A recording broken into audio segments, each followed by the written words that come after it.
어떤 청년이 스펄전 목사님을 찾아와서 고민을 털어놓습니다. 목사님, 저는 교회 생활이 너무나 힘들어요. 늘 시험에 들게 됩니다. 문제없는 완전한 교회가 있으면 저한테 좀 소개 좀 시켜주세요. 목사님이 그 요청에 웃으면서 이렇게 대답하십니다. 자네가 혹시 그런 교회를 찾는다면 나에게도 소개해 주게나. 나도 그 교회 교인이 되고 싶다네. 그런데 한 가지 부탁이 있네. 만약 그런 교회를 찾으면 자네는 절대로 그 교회를 가지 마세. 자네가 가는 순간부터 그 교회는 완전한 교회가 되지 않을 걸세. 우리는 완전한 교회를 찾거나 완전한 교회를 만들 생각을 내려놓아야 됩니다. 우리는 완전한 교회를 추구할 수 없습니다. 우리는 하나님이 기뻐하시는, 원하시는 교회를 추구해야 됩니다. 그 하나님 원하시는 아름다운 공동체 원본이 오늘 읽은 시편 113편입니다. 우리는 원본과 끊임없이 대조하면서 하나님이 원하시는 공동체가 될 수 있도록 만들어 가야 합니다. 첫 번째, 하나님 원하시는 아름다운 공동체는 가족 공동체입니다. 가족 공동체는 형제가 연합하여 동거하는 공동체입니다. 형제 자매를 진심으로 영적인 가족으로 인정하고 그리스도와 복음으로 연합하여 편안한 동거가 이루어지는 공동체입니다. 이와 같은 가족 공동체를 만들어가기를 주님의 이름으로 축복합니다. 자, 오늘은 하나님 원하시는 아름다운 공동체의 두 번째와 세 번째 모습을 들여다보기를 원합니다. 그런데 내용을 살펴보기 전에 1절과 2절, 3절의 구문의 관계를 먼저 보겠습니다. 2절과 3절은 모두 무엇과 같다라는 직유법을 사용하고 있습니다. 그러면 학교 다닐 때 공부를 잘해야 됩니다. 국어와 영어를 잘해야지 말씀을 잘 이해할 수 있어요. 무엇과 같다, 여러 종류의 비유법 중에서 직유법이 사용됩니다. 직유법은 두 개의 사물을 직접적인 비교를 통해서 유사성을 명백하게 어필하고 싶을 때 사용하는 비유법입니다. 형제가 연합하여 동거함이 어찌 그리 선하고 아름다운고. 형제 자매가 어우러져 함께 사는 선하고 아름다운 모습이 2절과 3절과 같다는 것입니다. 따라서 하나님이 원하신 아름다운 공동체는 1절과 2절과 3절처럼 세 가지 모습이 있어야 한다는 거예요. 세 가지 모습이 동시에 나타나야 한다는 것입니다. 자, 그럼 두 번째, 하나님 원하시는 아름다운 공동체는 예배의 공동체입니다. 120편부터 134편까지 이 시들의 표제가 무엇이라고 되어 있습니까? 찬양대와 장로님만 말씀하셨습니다. 성전에 올라가는 노래입니다. 구약의 이스라엘 백성들, 특히 20세 이상의 남성들은 유월절, 맥축절, 장막절 3대 절기 중에 한 번은 반드시 예루살렘 성전에 올라가서 절기 예배를 드려야 했습니다. 성전에 올라가는 노래라는 표제가 붙은 이유는 순례자가 성전에 올라가면서 불렀거나 성전에서 예배를 드리면서 불렀던 것으로 추정되기 때문입니다. 따라서 성전에 올라가는 노래는 예배와 관련된 찬양이거나 기도에 해당됩니다. 자, 2절 말씀 우리에게 예배의 한 장면을 그려주고 있습니다. 2절 함께 읽겠습니다. 머리에 있는 보배로운 기름이 수염 곧 아론의 수염에 흘러서 어깨까지 내림 같도다. 여러분, 2절 말씀을 읽으면 어떤 이미지가 연상이 됩니까? 2절은 대제사장 아론의 위임식 예배의 한 장면을 우리에게 보여주고 있습니다. 대제사장 임직 시대 보배로운 기름을 머리에 붓는 순서가 있습니다. 여러분 머리에 보배로운 기름을 지금 붓는다고 생각해 보세요. 이 기름이 어떻게 되어질까요? 머리에 보배로운 기름을 부으면 이 기름이 얼굴을 따라 흘러 내려간 다음에 수염으로 모아져서 다시 수염에서 밑에 아래 옷까지 흘러내리게 되어집니다. 하나님이 원하신 아름다운 공동체는 바로 예배 공동체라는 것입니다. 하나님의 성 예루살렘을 향해 각처에서 올라온 이스라엘 백성들이 한 마음으로 하나님을 예배하는 모습이 선하고 아름답다는 것입니다. 하나님이 우리의 모습 볼 때 어떤 모습을 선하고 아름다운 모습을 볼까요? 우리가 한 곳에 모여서 진심으로 아버지를 예배할 때 아버지는 그 모습 볼 때 참으로 토부, 좋다, 그리고 아름다운 모습으로 바라보신다는 것입니다. 사랑하는 여러분, 교회는 가족 공동체입니다. 그러므로 가족의 사랑과 돌봄과 따스함과 친교를 우리는 늘 추구해야 합니다. 그런데 세상에는 교회보다 더 사랑하고 더 친밀한 공동체가 많습니다. 특히 생명을 담보로 모이는 공동체는 그 친밀함과 사랑이 대단합니다. 진짜 가족보다 더 뜨거운 사랑과 더 뜨거운 교제와 돌봄이 이루어지고 있는 것을 볼 수가 있습니다. 2015년에 개봉되었던 영화 중에 히말라야가 있습니다. 혹시 히말라야를 다 보셨습니까? 영화를 좀 보세요. 좀 마음이 차갑고 마음이 좀 딱딱한 남성들은 이 영화를 보시면서 마음이 부드러워지고 잃어버린 눈물이 회복되기를 원합니다. 배우 황정민 씨가 주연을 맡은 영화입니다. 이 영화는 실화를 바탕으로 제작되었습니다. 엄원길 대장과 후배 산악인 박무택 이야기를 영화로 만든 것입니다. 히말라야 사자를 등반하며 생사고락을 함께했던 동료 박무택은 2005년 히말라야 에베레스트 등정 후 하산 도중에 조난을 당해 생을 마감하게 됩니다. 박무택의 시신을 찾기 위해서 아무런 조건 없이 아무런 보상이 없이 엄원길 대장과 휴먼 원정대의 의리와 가슴 따뜻한 여정을 기록한 영화입니다. 이 세상에 진짜 가족보다 더 가족 같은 사랑과 친밀함이 있는 공동체는 생사고락을 함께하는 공동체입니다. 산악인들, 그리고 특별히 위험을 감수해야 될 직업들이 있습니다. 소방관, 경찰관, 때론 험한 산을 타면서 꿀을 따거나 산삼을 캐는 이런 분들 여러분 생사를 함께하기 때문에 그들의 관계성이 얼마나 뜨거운지, 얼마나 견고한지, 얼마나 사랑스러운지 모릅니다. 그래서 교회보다 더 사랑하고 친밀한 공동체는 존재하는 것입니다. 그런데 하나님이 원하신 아름다운 공동체는 가족 공동체이면서 예배 공동체입니다. 교회는 하나님을 예배하기 위해서 모인 공동체이기 때문입니다. 하나님 우리를 세상에서 한 사람 한 사람 불러서 이렇게 공동체를 모아주신 목적은 우리가 모여서 함께 하나님을 예배하기 위함입니다. 교회는 그래서 하나님을 예배하기 위해서 구별된 공동체입니다. 대제사장 위임식 때 머리에 보배로운 기름을 붓는 이유는 이제 이 사람이 거룩한 사람이 되었다는 것입니다. 이 사람이 거룩한 사람이 되었다는 것은 이제 이 사람이 죄를 짓지 않는 아주 성결한 사람이 되었다는 의미가 아닙니다. 거룩한 사람이 되었다는 것은 하나님의 사역을 위해서 구별된 사람이 되었다는 것을 의미합니다. 그래서 교회는 거룩한 공동체입니다.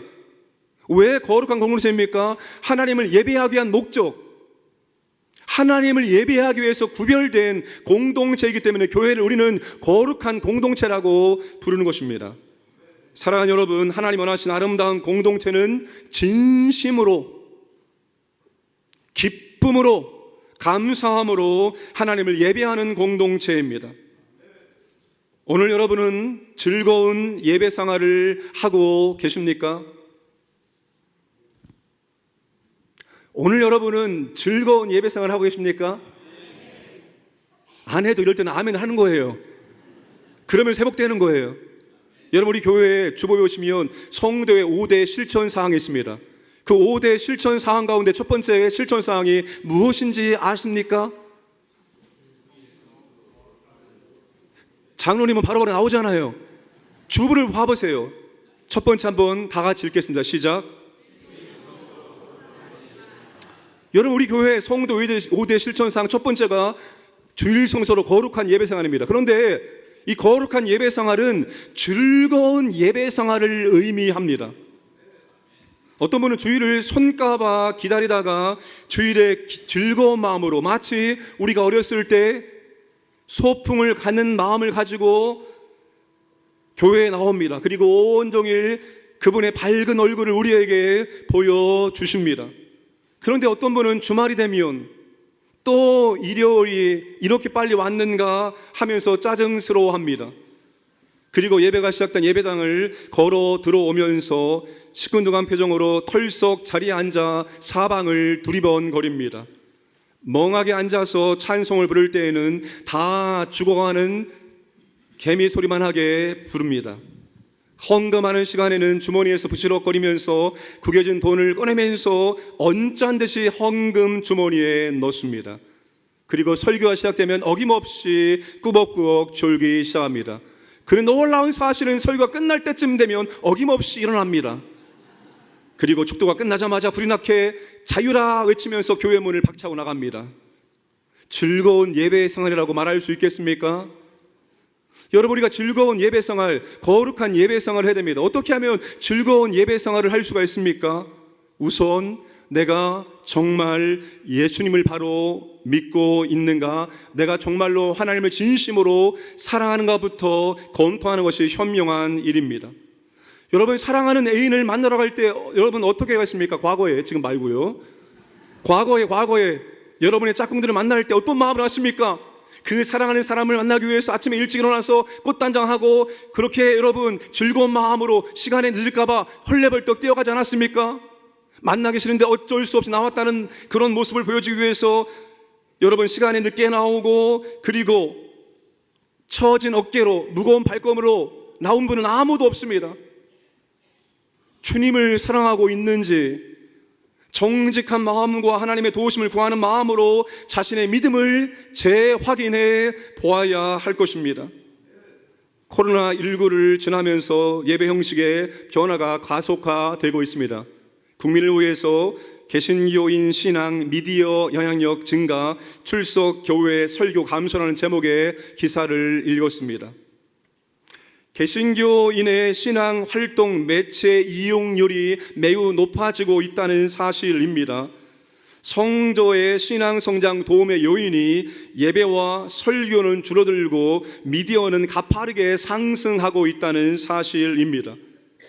지난 일주일간 행한 신앙 활동 내용을 물은 결과 온라인상에서 예배와 설교 등 기독교 콘텐츠를 봤다 응답자가 30%로 가장 높게 나왔고, 이어서 기독교 방송을 시청하거나 청취했다가 21%로 두 번째로 높게 나왔습니다. 여러분, 과거에 우리의 신앙 성장이 2012년도에는 예배와 설교가 64% 해당됐습니다. 내 믿음의 성장이 나와서 예배드리고 설교를 들음으로 성장했다가 64% 있는데 2023년도에는 28%로 감소하게 되었습니다. 여러분, 신앙생활을 할 때 절반이 넘는 개신교인들이 상대와 대면하여 신앙의 이야기를 나누거나 직접 신앙의 모임에 참여하기보다는 온라인이나 방송 매체를 통해서 설교를 듣거나 예배를 간접적으로 드리면서 신앙생활을 하고 있다는 것입니다. 목회 데이터 연구소 측은 이번 조사 결과를 이렇게 분석했습니다. 한국교회 신앙의 추세로 온라인 신앙화와 교회 신앙 활동의 약화로 뽑았습니다. 다만 이것은 코로나19가 영향을 미쳤다기보다는 이미 이전부터 신자 개인의 종교와 신앙에 대한 인식이 변화가 이루어지고 있었는데 코로나19 팬데믹을 고착화시켜 버렸다라고 분석을 하였습니다. 사랑하는 여러분, 왜 우리는 예배를 현장에 모여서 드려야 할까요? 왜 우리는 여기에 모여서 이렇게 예배를 드려야 될까요? 왜 우리가 여기서 모여서 예배를 드려야 합니까? 이유가 무엇입니까? 이유는 단 한 가지입니다. 하나님이 원하시는 예배는 형제가 모여 연합하여 드리는 예배이기 때문입니다. 너무나 간단하고 너무나 단순합니다. 하나님이 원하시는 예배는 형제 자매들이 한 자리에 모여 연합하여 드리는 예배를 하나님이 원하시기 때문입니다. 이스라엘 전 지역에 떨어져 있는 사람들이 그래도 3대 절기 중에 한 번은 반드시 예루살렘 성전에 올라와서 연합하여 함께 예배를 드리도록 규정했습니다. 왜 그런가 하면 너희들이 형제 자매가 되었기 때문에 최소한 절기만큼 올라와서 얼굴 보고 예배를 드리도록 만들어 놓았습니다. 여러분, 우리가 형제가 아니면 만날 이유가 없습니다. 형제이기 때문에, 자매이기 때문에 한 곳에 모여 얼굴 보고 대화하고 교제하는 것입니다. 여러분, 명절에 힘들고 고생스러워도 한 곳에 모이기 위해서 갑니다. 저 부산에 계신 분들, 더 밑에 섬에 계신 분들도 많은 시간 할애하면서 힘들고 고생스러워도 그곳에 다 갑니다. 저는 부모님이 가까운 평택에 살고 계십니다. 근데 이번에 누님께서 대부도에 펜션을 빌려서 부모님과 형제들 함께 모이기로 했습니다. 27일 추석 당일에 여유 있게 12시에 10분에 나갔습니다. 연휴가 길기 때문에 당일에 설마 차가 막히겠느냐, 막혀도 얼마나 막히겠느냐, 이런 안이한 생각으로 그렇게 차를 끌고 나갔는데 강변북로를 들어서는 순간부터 역시 인생은 계획대로 돌아가는 것이 아니야. 동작까지 1시간 30분 걸렸습니다. 이걸 가야 되나 말아야 되나 고민 끝에 이 상태는 도저히 안 되겠다. 그래서 방향을 틀어서 고속버스 터미널에 가서 1시간 10분 정도를 쉬었다가 다시 차를 끌고 나갔습니다. 감사하게 시와 방조제까지 차가 안 막혀 나갔습니다. 그런데 시와 방조제 들어서는 순간부터 차가 막혀서 거기를 빠져나가는데 1시간 30분이 걸렸습니다. 도합 집에 출발해 도착할 때까지 5시간 10분이 걸리게 되었습니다. 많은 시간을 고생하면서 간 이유는 한 가지밖에 없습니다. 거기에 부모님이 계시고 거기에 형제자매들이 있기 때문에, 그거 한 가지 이유 때문에 고생하면서도 거기에 가게 된 것입니다. 우리가 예배당에 모이는 이유는 한 가지입니다. 거기에 하나님이 임재하시고 형제 자매들이 있기 때문입니다. 물론 하나님 온 땅에 충만하십니다. 여러분 혼자 예배드려도 하나님은 예배를 받으시고 하나님은 은혜를 주실 것입니다. 그런데 주님이 우리에게 약속을 하셨습니다. 뭘 약속했습니까? 형제 자매들이 모이는 그곳에 형제 자매들이 모여서 너희들이 나를 예배할 때 내가 그곳에 임재하겠다라고 주님께서 우리에게 분명하게 약속을 해 주셨습니다. 여러분, 예배당에 하나님이 임재하시고 형제 자매들이 있기 때문에 우린 예배당에 모여서 하나님을 함께 예배를 드리는 것입니다. 그것이 하나님이 원하시는 아름다운 예배의 공동체이기 때문입니다. 여러분, 이런 예배를 드릴 수 있기를 주님의 이름으로 축복합니다. 형제 자매들이 모여서 드리는 예배에는 특별함이 있습니다. 그것은 바로 은혜와 거룩의 소통입니다. 2절에서 강조하는 것이 있습니다. 보배로운 기름이 머리에서부터 수염을 타고 옷깃까지 흥건하게 흘러내린다는 것입니다. 보배로운 기름이, 거룩한 기름이 위에서부터 아래로 흘러내린다는 것은 하나님의 향기로운 은혜와 거룩이 공동체 전체로 흐른다는 것을 의미합니다. 여러분, 예배하는 공동체에는 하나님의 거룩, 하나님의 은혜가 우리 가운데 소통하고 있다는 사실을 믿으시기를 바랍니다. 이 세상에 가족의 따뜻한 사랑을 보여주는 공동체는 많습니다. 그러나 그들이 아무리 사랑하고 있는 공동체일지라도 하나님은 그곳에 임하지 않으십니다. 하나님은 진심으로 아버지를 예배하는 예배 공동체 가운데 임하시고 그 예배 공동체 가운데 하나님의 은혜를, 하나님의 사랑을, 하나님의 거룩을 우리 가운데 흘려보내시고 그 은혜가 우리 가운데 소통하게 된다는 사실입니다. 여러분, 지금 예배를 드리고 있느냐 너무나 중요합니다. 예배를 드리고 있는 것 중요합니다. 그런데 더 중요한 것은 지금 예배를 드리고 있으며 이 예배 가운데 하나님의 은혜가, 하나님의 거룩이, 하나님의 사랑이 내게 느껴지고 내게 소통되고 있다는 것, 이것을 경험하는 것이 더 중요합니다. 우리가 항상 은혜 가운데 충만한 상태 가운데 있는 것이 아닙니다. 은혜 없이 세상에서 거룩한 삶을, 구별된 삶을 살 수 없습니다. 하나님 한 번 우리에게 은혜 없이 세상 가운데 거룩한 삶을, 구별된 삶을, 믿음의 삶을 살아보라고 말씀하신 적이 없습니다. 다 내게로 오라, 내가 너희에게 은혜를 주고 너희들이 그 은혜를 받고 은혜 가운데 거룩한 삶을 살기를 원하신다는 사실입니다. 여러분, 우리는 예배 가운데 하나님의 거룩함을, 하나님의 은혜를, 하나님의 사랑을 경험할 수 있습니다. 그 은혜가 우리 가운데 흘러 들어오기 때문입니다. 하나님이 우리 한 사람 한 사람에게 직접 하나님의 은혜와 사랑과 능력을 부어줄 수 있지만 하나님은 다른 사람을 통해서 내가 하나님의 은혜를 받을 수 있도록 역사해 주십니다. 하나님의 은혜를 사모하는 예배자들을 통해서 그 은혜가 나에게 흘러와 메마른 내 영혼이 회복될 수 있습니다. 여러분, 똑같이 예배를 드리고 있지만 어떤 분들은 더 하나님의 은혜를 사모하는 마음으로 정말로 간절한 마음으로 아름답게 예배를 드리시는 분들이 계십니다. 여러분들은 찬양을 부를 때 손을 들고 찬양을 불러보신 적이 있습니까? 하나님 아버지, 이 수백 명의 예배자 가운데 나만 바라보시기 바랍니다. 네 찬양이 믿음의 고백이요, 이 찬양이 사랑의 고백이요, 곡조 있는 기도입니다. 주여, 이 찬양을 들어주시고 받아주옵소서라는 이 마음을 아마 손을 올리고 찬양을 불러보셨습니까? 여러분들은 말씀을 들을 때 하나님 아버지, 내게 생명의 영혼의 양식입니다. 주여, 내가 말씀 받겠습니다. 아멘 하다 보면 말씀을 들어본 적이 있습니까? 여러분, 그렇게 손을 올리고 찬양을 부르며 아멘 하다 보면 말씀을 듣는 분들이 있을 때, 은혜를 사모하는 분들이 있을 때 그 모습 보면서 우리 가운데도 예배에 대한 은혜와 도전이 있습니다. 나도 저분처럼 손을 올려 마음을 다하여 찬양을 부를 수 있고, 나도 저분처럼 아멘으로 말씀을 받아 먹고 싶은 마음이 우리 가운데 드는 것입니다. 왜 그런 마음이 듭니까? 그게 바로 은혜의 소통입니다. 은혜의 소통. 저분의 그 은혜가 내게 들어와서 나도 그렇게 되기를 원하는 마음이 내 마음속에 우러나게 된다는 사실입니다. 우리 교회가 파송한 선교사님이 4분이 계십니다. 이번에 두 번째 필리핀에서 사역하시는 박혜견 선교사님과 우한나 선교사님 들어오셔서 우리 교회에서 금요 성령 기도회와 그리고 주일 예배를 참석하셨습니다. 그리고 그분들이 이렇게 말합니다. 정말 목사님, 이 예배 가운데 너무나 큰 은혜와 도전을 받았습니다. 눈물을 흘리면서 정말 예배가 너무나 감격스럽고 너무 기쁩니다라고 고백을 했습니다. 필리핀 광연교회가 사람이 없을까요? 많습니다. 그들 우리보다 더 뜨겁게 찬양을 드립니다. 은혜로운 예배를 드리고 있어요. 그러나 여러분, 그런 예배도 은혜롭지만 정말로 내가 여기에서 정말 사역했고 여기에 사랑의 추억이 남겨있고 영적 가족이 있는 이 예배, 한국 사람들이 있는 이 예배당에서 함께 예배 드릴 때 그 은혜가, 그 감동이 들어오기 때문에 감격스러운 예배를 드렸다 고백할 수 있게 되는 것입니다. 하나님의 은혜는 사람을 통해서 흐르기 때문입니다. 어떤 성도님의 은혜로운 간증을 들으면 그 은혜가 내 마음속에 감동으로 임하게 되어집니다. 은혜가 전달되고 느껴지는 것입니다. 은혜가 흐르고 있기 때문입니다. 여러분이 눈에 보이지 않습니다. 우리가 주님과 어떻게 연합되어 있는지. 그런데 영적으로 우리는 주님과 연합되어 있습니다. 우리는 주님의 지체이기 때문에, 주님 우리의 머리이기 때문에 우리는 서로가 그렇게 영적으로 연결되어 있고 연결되어 있기 때문에 은혜가 우리 가운데 흘러 들어오게 된다는 사실입니다.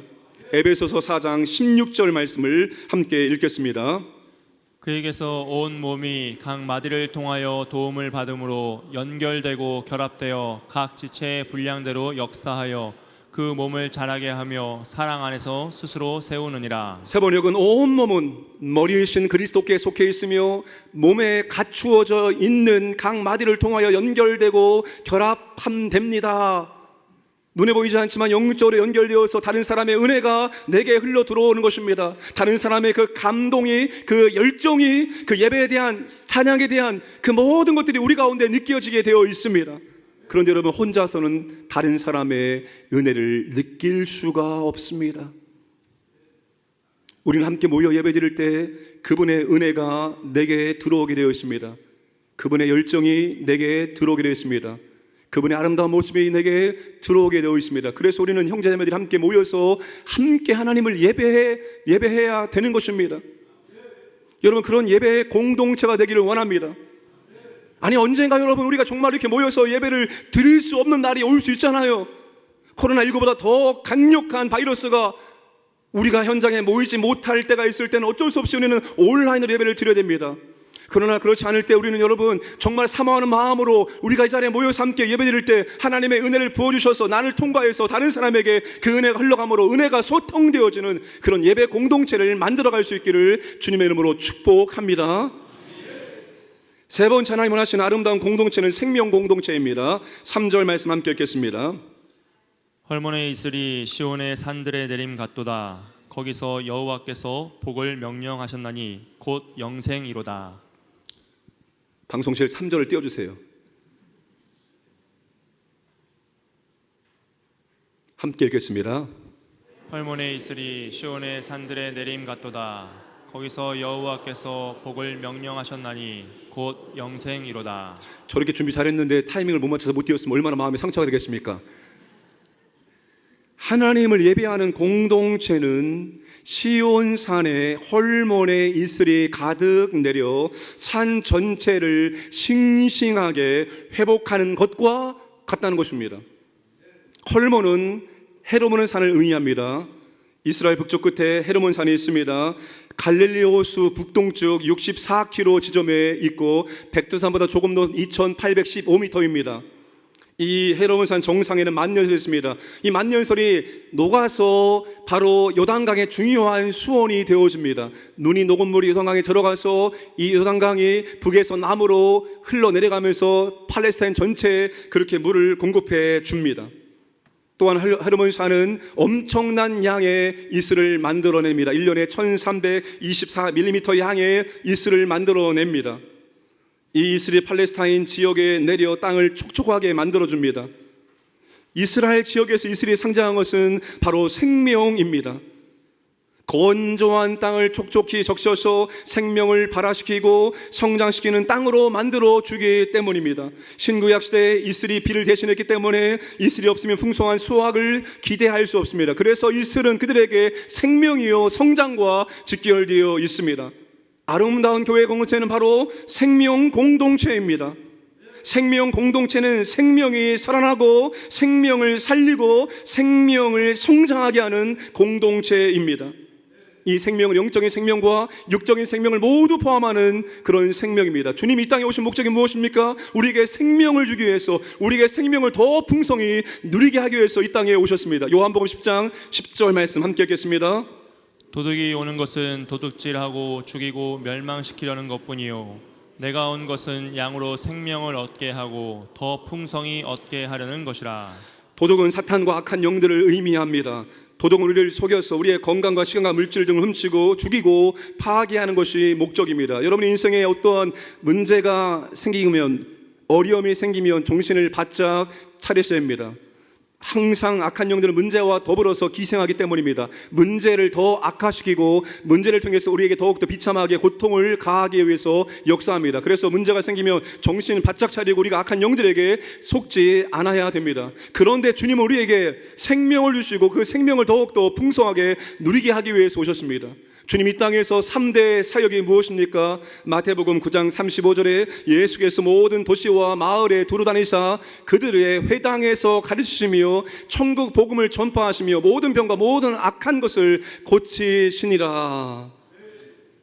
예수님 모든 병과 모든 약한 것을 고치시기 위해서 오셨습니다. 이 모든 병과 모든 약한 것이 죄로 말미암아서 발생했습니다.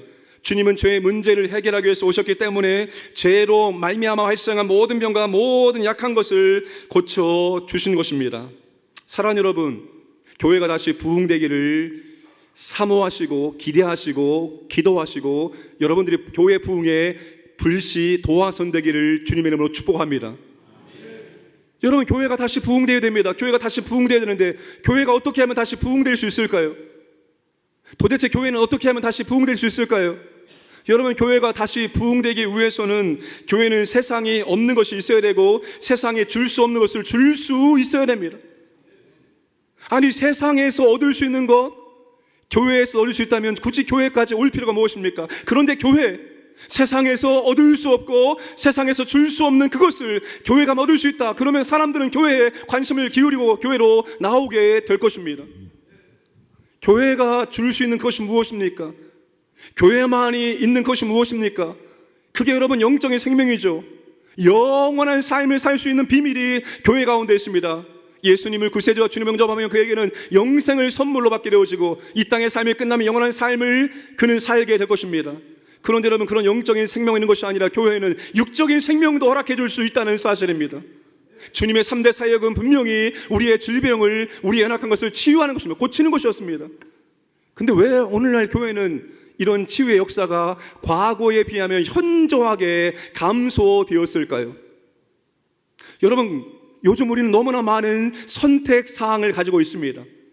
내가 만약 질병을 걸렸으면 이 질병을 치유하게 하는 여러 가지 선택사항이기 때문에 그 여러 가지 선택사항과 하나를 붙잡게 되어집니다. 근데 과거에는 선택사항이 그렇게 많지 않았습니다. 그래서 과거에 우리 믿음의 선배들은 질병에 걸리면 하나님이 살리시면 살고 하나님이 죽이시면 죽습니다. 하나님 저를 살리셔서 저를 고치셔서 하나님의 도구로 사용해 주옵소서. 하나님 만약 제 질병을 고치신다면 제가 남은 인생을 주 앞에 드리겠습니다. 이런 고백과 이런 믿음을 가지고 하나님께 매달려 기도했습니다.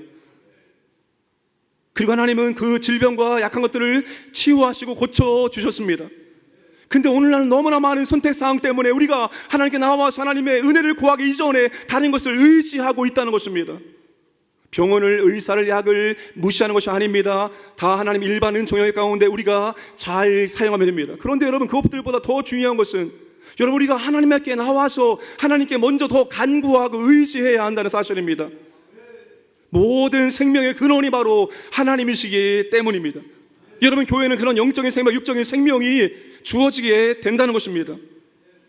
교회는 생명을 살리는 공동체이며 생명이 회복되는 공동체이기 때문입니다. 그래서 우리는 교회를 병원이라고 부르는 것입니다. 오늘 저와 여러분들은 인정을 하지 않는다 할지라도 다 환자입니다. 영적인 환자, 생각의 환자, 감정의 환자, 마음의 환자, 육체의 환자, 관계의 환자입니다. 우리는 여러분 회복되어야 될 사람들입니다. 우리들이 생각하는 이상적인 교회는 성인들이 모이는 교회입니다. 그러나 예수님이 생각하시는 교회는, 이상적인 교회는 죄인들이 모이는 곳입니다. 왜 사람들이 교회를 보고 실망합니까? 교회에서 천국을 기대하기 때문입니다. 교회는 천국인 줄 알았는데 교회도 똑같네라고 생각하면서 사람들이 실망하고 교회를 떠납니다. 심지어 우리 믿는 사람들도 교회에서 상처받았다고 교회를 쉽게 떠납니다. 여러분, 교회는 상처를 주고받는 곳입니다. 상처와 함께 우리의 신앙생활과 교회생활이 이루어지는 곳입니다. 그 상처받았다고 해서 떠나면 어떻게 합니까? 이상적인 교회는 천국이 아니라 병원입니다. 거만하고 이기적이고 혈기 부리고 술과 담배와 성과 물질에 중독된 사람들이 모여서 하나님의 사랑 가운데서 변화받는 치료의 장소가 바로 이상적인 교회이고 주님께서 기뻐하시는 교회인 줄로 믿으시기를 바랍니다. 교회는 천국이 아니라 병원입니다. 교회는 병원이기 때문에 치유의 역사가 나타나야 하는 것입니다. 그러기 위해서는 우리는 치료의 역사가 일어날 수 있는 분위기를 만들어 가야 합니다. 치료받는 분위기를 만들기 위해서는 교회의 분위기가 가족적이어야 됩니다. 그래서 첫 번째, 가족 공동체입니다. 가족이 어떤 곳입니까? 우리 아버지, 어머니는 저희 모든 실수와 약점을 다 품어주십니다. 저에게 격려하시고 위로하십니다. 새 힘을 늘 공급해 줍니다. 제가 10번 넘어져도 10번 똑같이 위로하시고 격려하시고 제게 힘을 넣어줍니다. 이게 가족입니다. 여러분, 교회가 이런 가족적인 분위기가 되어질 때 하나님의 치료의 능력이 우리 가운데 나타나게 된다는 사실입니다. 우리나라의 고질적인 문제가 바로 자살입니다. 어른, 학생, 아이들을 할 것 없이 우리의 자살률은 높습니다. 그런데 여러분, 청소년 자살 원인이 무엇인지 아십니까? 가장 높은 것이 바로 가정 문제였습니다.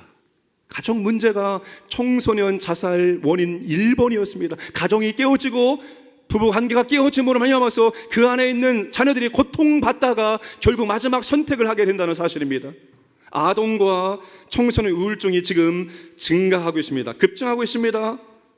2018년도 2.3만 명에서 2022년도 3.7만 명으로 무려 60%가 증가했다는 사실입니다. 여러분, 이런 문제를 어디에서 우리가 해결하고 치료받아 주십니까? 이런 가정의 문제, 가족의 문제가 해결될 수 있는 곳은 교회인 줄로 믿으시기 바랍니다. 하나님의 교회와 가정, 이 두 가지 공동체를 하나님이 직접 만들어 놓으셨습니다. 가정에서 해결할 수 없는 문제, 교회에 오면 해결함으로 말미암아서 교회를 통해서 가정의 문제가 해결될 수 있도록 하나님께서 그렇게 두 공동체를 만들어 놓으셨습니다. 여러분, 교회는 생명 공동체이기 때문에 이러한 일들이, 회복의 역사가, 치유의 역사가 나타날 수 있습니다. 우리 자신 때문이 아닙니다. 교회 안에는 예수 그리스도의 생명과 생수의 강을 만드시는 성령님의 역사가 있기 때문입니다. 우리가 그 역사를 믿고 그 은혜를, 그 역사를 간구하심으로 하나님의 회복의 역사가, 치유의 역사가, 생명의 역사가 우리 가운데 풍성하게 임하기를 주님의 이름으로 축복합니다. 교회가 있는 곳마다, 교회가 세워지는 곳마다 살리는 역사, 생명의 역사가 일어나기를 원합니다. 여러분이 만나는 사람, 여러분이 있는 곳마다 생명의 역사가 흘러가기를 주님의 이름으로 축복합니다. 헐몬의 이슬이 시온의 산들에 내린 같도다. 헐몬의 이슬이 시온의 모든 산들에 내림으로 생명력이 넘치게 된다는 것입니다. 2절과 3절에서 내린다는 말이 3번이나 반복됩니다. 2절에 흘러서 내림 같다, 3절에 내림 같도다. 모두 히브리어 야라드라는 동사를 번역한 것입니다. 내린다 3중 강조는 이것이 확실하다는 거예요. 이러한 은혜와 사랑이, 생명이 우리 가운데 나타나게 된다는 것을 3중으로 강조해 주고 있습니다. 높은 곳에 계신 하나님께서 낮은 곳에 있는 우리에게 하나님의 은혜를, 하나님의 사랑, 하나님의 생명을 내려주시기 때문에 우리 교회 공동체 가운데는 생명의 역사가 일어나게 된다는 사실입니다. 그 생명이 여러분 우리를 통해서 옆으로 흘러갈 수 있기를 원합니다. 3주 전에 우리가 부활절 절기헌금을 9개 교회에 다 흘려보냈습니다. 9개 교회 가운데 한 교회는 전도 차량을 구해야 되는데 그 교회 재정이 1,000만 원밖에 없었습니다. 그래서 2,500만 원을 우리가 흘려보냈습니다. 그리고 목사님에게 사진 몇 가지 왔습니다. 이런 차를 살려고 합니다. 시범 운행하는 차를 사진을 찍어 보냈습니다. 검정색 스타리아, 스타렉스가 아니라 스타리아를, 저 검정색 차를 타고 저 동네를 누비면서 생명을 살리는 저 사역을 감당합니다. 여러분들이 헌금을 많이 해주셔서 우리는 물질의 은혜를 흘려보냈습니다. 그 물질의 은혜를 받은 저 교회는 저 검정색 멋있는 스타리아 차를 타서 생명을 살리는 일들을 감당할 것입니다. 우리가 직접 생명을 살지 않지만 우리는 간접적으로 생명 역사에 동참하고 있는 거예요. 추수감사절 절기요금 기대하겠습니다. 여러분, 교회 공동체는 생명이 임하고 생명이 흘러야 됩니다. 제가 정말 좋아하는 두 구절 말씀이 요한복음 7장 38절에 성령님이 내주하심으로 생수의 강이 된다는 말씀과 에스겔서 47장 9절에 성전에서 흘러나오는 물이 강물이 되는 말씀, 이 두 말씀을 묵상하면서 합심 기독카드 뒷면에 이런 글을 적어 놓았습니다. 성령님이 내주하시는 성도는 영적으로 생수의 우물이 됩니다. 하나님과 매일 교제함으로 영적으로 마르지 않는 생수의 우물이 됩니다. 생수의 우물들이 모이는 교회는 흐르는 강물이 됩니다. 강물은 멈추지 않고 흘러 닿는 사람마다, 닿는 곳마다 살아나는 역사가 일어날 것입니다. 광양교회 모든 성도님들은 생수의 우물이고 우리 교회는 흐르는 강물이 되어 주변의 목마른 영혼들에게 생수의 근원 되시는 예수님을 소개하여 영적으로 생명을 얻게 하고 더 풍성하게 누리게 하는 사명을 잘 감당할 수 있기를 바랍니다. 우리 교회가 아침 이슬을 머금은 식물처럼 활력이 넘치는 공동체가 되고 그 생명이 주변으로 흘러가서 생명이 살아나기를 주님의 이름으로 축복합니다. 말씀을 마무리하겠습니다. 3절 하반절에 거기서 여호와께서 복을 명령하셨으니 곧 영생이니라. 아름다운 공동체는 우리의 의지와 노력으로 이루어지는 것이 아니라 거기서 여호와께서 복을 주심으로 가능하게 된다는 것입니다. 거기서 여호와께서 복을 명령하셨다는 것은 모든 복이 바로 거기서 시온산에서, 시온에서 내려오게 된다는 것입니다. 하나님의 언약을 따라 거기서 모일 때, 시온에서 모여 절기 예배를 드릴 때 하나님이 복을 주신다는 것입니다. 거기서 모일 때, 이 단어는 우리의 모임과 그리고 우리의 모임과 장소의 중요성을 강조합니다. 여러분, 우리의 거긴 어디입니까? 거기서 모일 때 우리의 예배당이 거기서가 될 수 있고, 우리의 고용 모임의 현장이 거기서가 될 수 있고, 우리의 사역 현장이 거기서가 될 수 있습니다. 우리는 거기서 모여서 예배드리고 기도하고 찬송 부르고 함께 사역 감당할 때 거기서 우리 주님 임재하시고 우리에게 복을 주심으로 우리 교회가 가족 공동체 그리고 예배 공동체, 생명 공동체가 되어질 것을 믿으시길 바랍니다. 그러므로 더욱더 거기서 모여서 우리의 함께하기를, 아름다운 믿음의 공동체를 만들어가기를 주님의 이름으로 부탁을 드립니다.